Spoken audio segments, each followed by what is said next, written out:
One of the things that we do when we look at sources to evaluate them, to determine if they are legitimate and useful for our research, is to look at the purpose of the publication and its audience. And we're going to look at two things here. We're going to look at popular versus scholarly articles, and we're going to talk about what a peer review is. To look at the distinction between popular versus scholarly articles, we're going to go to the University of Arizona Library website and look at some information that they have there. First of all, this is a guide that compares popular to scholarly articles. So they ask us, what is the difference? First, let's look at what popular magazines or articles are. Who writes them, what kind of language they use, and who they're written for. First of all, notice the pictures that they have here. Popular magazines.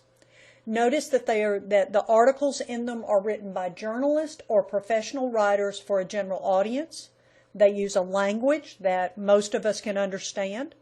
They rarely give full citations. You remember the article that we looked at about Facebook friends.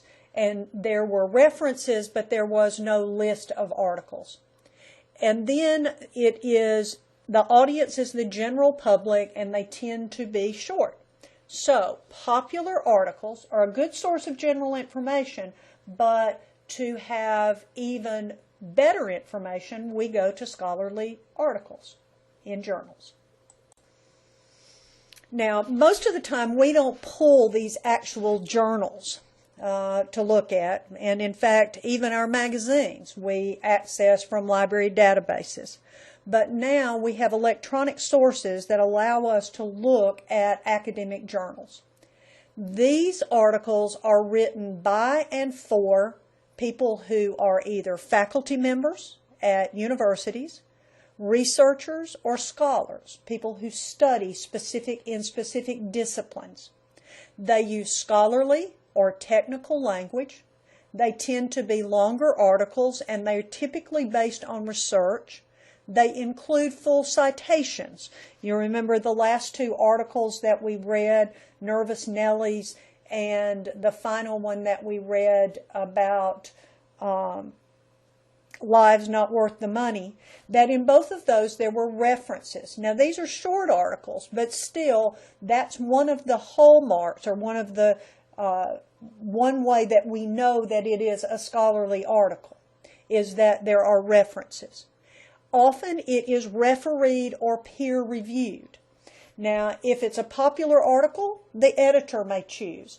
But if it is peer-reviewed, that means other specialists read it, other people who are experts in the field, before it is published. Book reviews and editorials are not considered to be scholarly articles, even if they're found in scholarly journals. Now, we're not going to look at all of this, but a peer review, and this is a link from the essay website, a peer review is the evaluation of a work or performance by other people in the same field. And it's done to maintain or enhance the quality of work. So that means if a publication is intended for someone who studies plants, then other people who study plants read and evaluate the article before it is published. So peer-reviewed means that other people who have expertise in the field have evaluated, so that gives us a higher standard, if you will. But as the website, the Arizona website indicates, both are good sources, but why are you choosing them? You use magazines to give you background, but you use journals, one, because your instructor says you need to, and two, so that you get some in-depth information on your topic. Typically, we look at a combination of the two, and that's what we'll do in our research. Now, you remember that the link to this is in the essay website, but it's the University of Arizona Library's Popular versus Scholarly Articles Guide. We looked at the PDF when I was talking earlier, but there is also this tutorial. And notice if you scroll down in the tutorial that there are a series of questions. Excuse me. Now we're in the right place. If you choose the tutorial, which is a link at the top, it has the same information.